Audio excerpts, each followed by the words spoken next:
एवं competitive exam के लिए भी उपयोगी है, क्योंकि वृत्त का चैप्टर कंपटीशन में भी पूछता है। देखिए, हम लोग उसके लिए कुछ टर्म का पहले समझ लेते हैं। चैप्टर को समझने से पहले कुछ टर्म समझ लेते हैं। वृत्त का केंद्र, त्रिज्या, व्यास, उसके बारे में हम लोग समझ लेते हैं। उसके बाद हम लोग समझते हैं आगे किताब के एक्सरसाइज को बनाएंगे। देखिए, इसमें कहता है वृत्त क्या होता है। पहले सर्कल हम लोग समझते हैं क्या होता है। कहता है वृत्त जो होता है एक तल बंद आकृति होता है, यानी तल में इस तरह से बंद आकृति हो जो उस तल पर स्थित सभी बिंदुओं से बना होता है। इसमें सभी बहुत सारे बिंदुओं से बना होता है, जिसकी तल पर एक निश्चित बिंदु से दूरी बराबर होती है। कोई अगर निश्चित बिंदु ले तल पर, तो वहाँ से एक इसकी निश्चित दूरी यानी इसकी बराबर होती है, उसी को कहते हैं वृत्त। यानी बंद आकृति में उस तल पर स्थित ऐसे बिंदु से बना होता है, ऐसे बिंदु से बना होता है जिसकी तल पर स्थित निश्चित बिंदु, कोई निश्चित फिक्स बिंदु से इसकी दूरी जो होता है बराबर होता है, उसी को वृत्त कहते हैं। अब हम लोग वृत्त का केंद्र देखिए क्या होता है। सेंटर ऑफ ए सर्कल, यानी अंग्रेजी होता है वृत्त का केंद्र, सर्कल का यानी सेंटर होता है वह निश्चित बिंदु जिसकी वृत्त पर स्थित सभी दूरी बराबर होते हैं। यदि यहाँ से जाता है, मान लीजिए कोई ऐसा वृत्त का केंद्र लीजिए, यहाँ से सभी की दूरी जो होता है बराबर होता है, उसी को कहते हैं वृत्त का केंद्र। वृत्त वह निश्चित बिंदु जो वृत्त पर स्थित सभी दूरियों, यहाँ से सभी दूरी बराबर होती है, उसको कहते हैं वृत्त का केंद्र कहते हैं। अब देखिए त्रिज्या क्या होता है। अब देखिए त्रिज्या किसको कहते हैं। त्रिज्या वृत्त की देखिए केंद्र और वृत्त के परिधि पर स्थित कोई भी बिंदु, परिधि पर स्थित यानी सभी प्रत्येक बिंदु से दूरी को हम लोग त्रिज्या कहते हैं। यानी इसको इस तरह से समझ सकते हैं, वृत्त की केंद्र और परिधि पर स्थित प्रत्येक बिंदु से बीच की दूरी को ही हम लोग कहते हैं त्रिज्या। वृत्त पर स्थित कोई बिंदु ले लें तो यहाँ की दूरी को ही हम लोग कहते हैं त्रिज्या। यानी केंद्र और परिधि की दूरी को भी त्रिज्या, इसको समझ सकते हैं। त्रिज्या देखो, इसी का बहुवचन रेडियस होता है, अंग्रेजी होता है रेडियस में त्रिज्या। इसका बहुवचन होता है रेडियाई, आई लास्ट में होता है रेडियाई, उसको पढ़ते हैं। केंद्र और परिधि की दूरी को त्रिज्या कहते हैं, इसका बहुवचन ये होता है।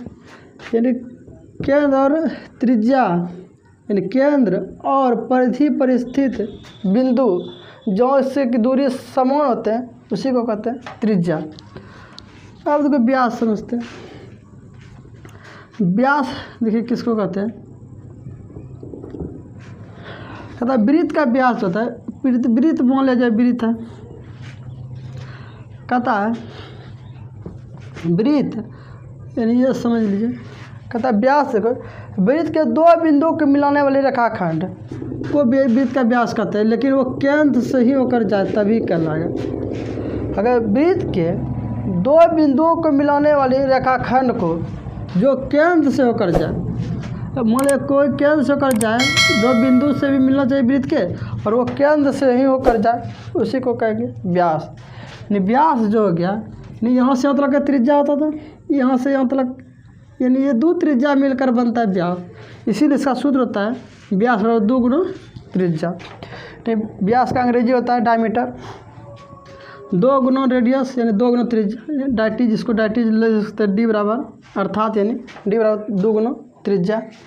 वृत्त के दो बिंदुओं को मिलाने वाले रेखाखंड जो वृत्त के केंद्र से ही होकर जाए, अगर मान लीजिए केंद्र से होकर नहीं जाएगा तब उसे हम व्यास नहीं कहेंगे। अगर केंद्र से होकर जाए तभी उसका हम लोग वृत्त का व्यास कहते हैं। अगर मान लीजिए केंद्र से होकर नहीं जाए, अगर कोई अदर बिंदु से होकर जाए, उसको कहेंगे जीवा। वही लिखे, वृत्त के दो बिंदुओं को मिलाने वाली रेखाखंड को वृत्त की जीवा कहते हैं। अगर केंद्र से भी होकर जाए तो इसके लिए स्पेशल नाम दे दिया है, इसको व्यास कहेंगे, लेकिन इसको जीवा भी आप कह सकते हैं। लेकिन वृत्त की सबसे बड़ी जीवा, वृत्त की सबसे बड़ी जीवा जो होता है, वृत्त में केंद्र से होकर जाएगा तो यही तो सबसे बड़ी जीवा होगा। वृत्त से अगर जो केंद्र से होकर जाए तो यही सबसे बड़ी जीवा होगा, यही जीवा को ही व्यास कहते हैं। अगर यहाँ से अगर खींचेंगे तो इसको जीवा कहेंगे, यहाँ जीवा। इसमें वृत्त की सबसे बड़ी जीवा ही व्यास कहलाता है। वही लिखे, इसको हाइलाइटेड कर दीजिए क्योंकि ये सबसे इम्पोर्टेंट है। वृत्त के दो बिंदुओं के मिलाने वाली रेखाखंड को वृत्त की जीवा कहते हैं। साथ ही साथ वृत्त का व्यास भी एक प्रकार की बहुत बड़ी जीवा ही है। रेखा समझते हैं। देखिए वृत्त की जीवा हम लोग समझे थे, वृत्त जो केंद्र से होकर भी जाए, केंद्र से होकर जाता तो इसके लिए व्यास बोल देते थे। इसमें केंद्र से होकर नहीं जाता तो इसको जीवा बोलते थे। तो जीवा देखिए, जीवा अगर यदि पार नहीं करता, अगर वृत्त के केंद्र पर रहता जीवा कहते थे। यानी जैसे ये भी जो है चाप कोण को जीवा कहते थे। अगर ये जीवा पार कर जाए वृत्त को, यानी इसको इस पार से उस पार हो जाए, उसी वृत्त को हम लोग कहते हैं छेदक। वह कहते हैं वृत्त के दो बिंदुओं पर प्रतिच्छेद, यानी काटने वाला, प्रतिच्छेद मतलब काटने वाले दो बिंदुओं को यानी प्रतिच्छेद यानी छेदने वाला रेखा को ही हम लोग कहते हैं छेदक रेखा। तो वृत्त के दो बिंदुओं को यानी पार हो रहा है ना, इस पार से उस पार, इसी को कहते हैं छेदक रेखा। वृत्त के दो बिंदुओं को प्रतिच्छेद करने वाली रेखा को ही छेदक रेखा कहते हैं, अंग्रेजी में सेकेंड कहते हैं। अब समझते हैं हम लोग चाप किसको कहते हैं। चाप समझिए, कहता है वृत्त का जो था कोई भी कंटिन्यूस लाइन अगर सीधा, अगर यदि कोई वृत्त की कंटिन्यूस लाइन, अगर कंटिन्यूस मतलब यानी एक लाइन कहीं टूटे नहीं, तो वृत्त के कंटिन्यूस लाइन को भी चाप कहते हैं। मान लिया जाए यही चाप अगर दो भागों में बढ़ जाए, अगर दो भाग, मान लिया दो भागों में वृत्त के दो बिंदु पर, वृत्त की स्थित दो बिंदुओं पर अगर समान भागों में बढ़ता है तो उसको अर्धचाप कहते हैं। यही भाग अगर समान नहीं बढ़कर वो समान बढ़ जाए, वो समान मतलब कहीं की मान ले जाए, जैसे वृत्त है, वृत्त को कहीं भी अगर काट दे तो ये भी चाप ही बन जाएगा। यानी वृत्त को समान भागों में नहीं काट कर अगर वो समान भागों में काटता है, उसको छोटे वाले चाप को लघु चाप और बड़े वाले को हम लोग दीर्घ चाप कहते हैं। तो वही लिखे, वृत्त पर दो बिंदु वृत्त को दो भागों में बांटता है, उसे चाप कहते हैं। अगर दो भाग समान नहीं हो तो छोटे वाले भाग जो समान नहीं हो तो छोटे वाला को लघु चाप कहेंगे। इसको अंग्रेजी में माइनर आर्क कहते हैं।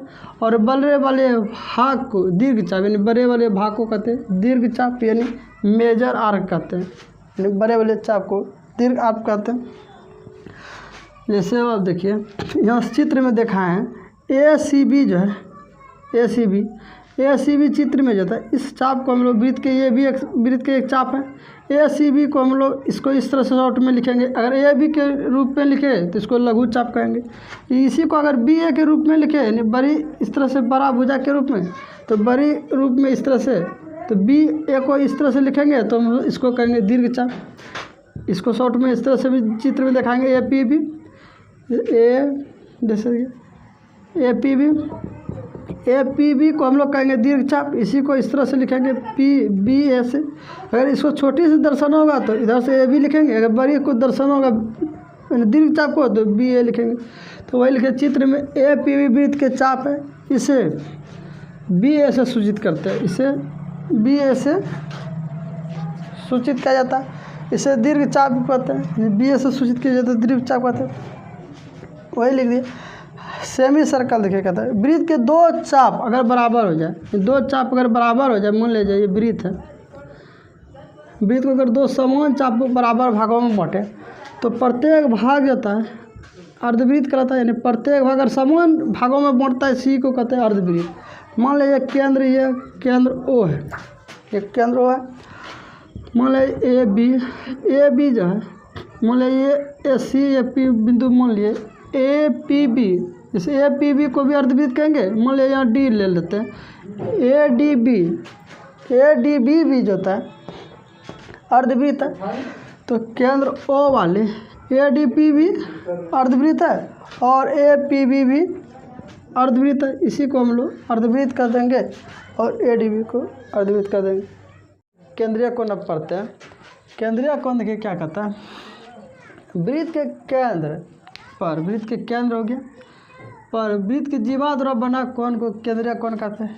या वृत्त के चाप, जैसे वृत्त के चाप है, ये वृत्त के चाप द्वारा बना केंद्र पर कोण को भी केंद्रीय कोण कहते हैं। या वृत्त के केंद्र पर जीवा द्वारा बना कोण को भी केंद्रीय कोण कहते हैं।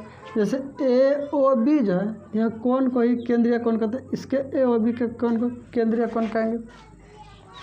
अगर केंद्रीय कोण 180 डिग्री से छोटा हो, अगर मान लीजिए 180 डिग्री से छोटा हो तो ए बी को लघु चाप कहते हैं, जैसे उसमें पता है।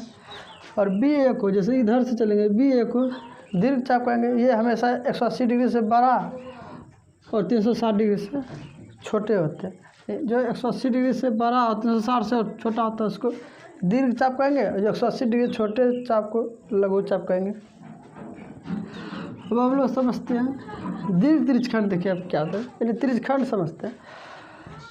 कहता है वृत्त में 2 त्रिज्याएँ होते हैं। देखिए वृत्त में, जैसे ये वृत्त है, इसमें 2 त्रिज्याएँ होते हैं। 2 त्रिज्या और उसके संगत चाप, जैसे संगत चाप ये भी जो है इसके संगत चाप है। कहता है वृत्त में 2 त्रिज्याएँ, जैसे 2 त्रिज्या यहाँ से हुआ, ये यहाँ से यहाँ तक की दूरी त्रिज्या, यहाँ से यहाँ तक की दूरी त्रिज्या। 2 त्रिज्या और संगत चाप से घिरे क्षेत्र, देखिए संगत चाप से जो घिरा क्षेत्र को ही कहते हैं त्रिज्यखंड, उसको कहेंगे त्रिज्यखंड। 2 चाप से ये भी, तो देखिए 2 चाप से 2 त्रिज्या से घिरा है, और संगत चाप इसी ये भी घिरा है, तो इसको भी त्रिज्यखंड कहेंगे, इसको भी त्रिज्यखंड कहेंगे। अब ये 180 डिग्री से अगर छोटा हो जाए, देखिए जैसे O A P B, O A P B को लघु त्रिज्यखंड कहेंगे, ओ ए पी बी को लघु त्रिज्यखंड। और ओ ए सी बी, ओ ए सी बी को दीर्घ त्रिज्यखंड या गुरु त्रिज्यखंड या बृहद त्रिज्यखंड या मेजर सेक्टर कहते हैं इंग्लिश में, मेजर सेक्टर। इसको माइनर सेक्टर कहते हैं, इसको माइनर सेक्टर कहते हैं। इस तरह से त्रिज्यखंड समझ लिए। अब हम लोग समझते हैं, देखिए त्रिज्यखंड अभी तक हम लोग क्या क्या सीखे। देखिए अभी एक बार रिकॉल कर देते, जो हमने सिखाया, अभी जो इम्पोर्टेंट सब बात उसको रिकॉल कर देते। इसको उतार लीजिएगा तो और बेहतर। देखिए अभी तक हमने क्या सीखे, वृत्त के, यानी देखिए वृत्त में इसको, यानी जैसे वृत्त की यानी केंद्र से अगर त्रिज्या से परिधि तक की दूरी को हम लोग कहते थे त्रिज्या। देखिए वृत्त के केंद्र से अगर कोई जीवा गुजरता है उसको व्यास कहते थे। यही अगर केंद्र से होकर नहीं गुजर कर इधर से होकर जाता था, वृत्त के अलावा यानी केंद्र को छोड़कर कहीं से वो होकर जाता था, उसको जीवा कहते थे। वृत्त की सबसे बड़ी जीवा ही व्यास कहते थे, वृत्त की सबसे बड़ी जीवा ही व्यास कहते थे। वृत्त में देखिए 2 त्रिज्याओं और संगत चाप ये हो गया, संगत चाप के घिरे क्षेत्र को हम लोग कहते हैं त्रिज्यखंड बोलते हैं। अगर इतना टाके त्रिज्यखंड यानी यहाँ से यहाँ तक की दूरी, जैसे मान लीजिए ये देखिए ये चीज़, यानी ए ओ पी बी को ही हम लोग त्रिज्यखंड को लघु त्रिज्यखंड बोलते थे, और ए ओ सी बी को हम लोग दीर्घ त्रिज्यखंड बोलते थे। इस पार्ट को लघु त्रिज्यखंड बोलेंगे, इस फिगर में इसको दीर्घ त्रिज्यखंड बोलेंगे। अब देखिए दीर्घ त्रिज्यखंड में समझिए क्या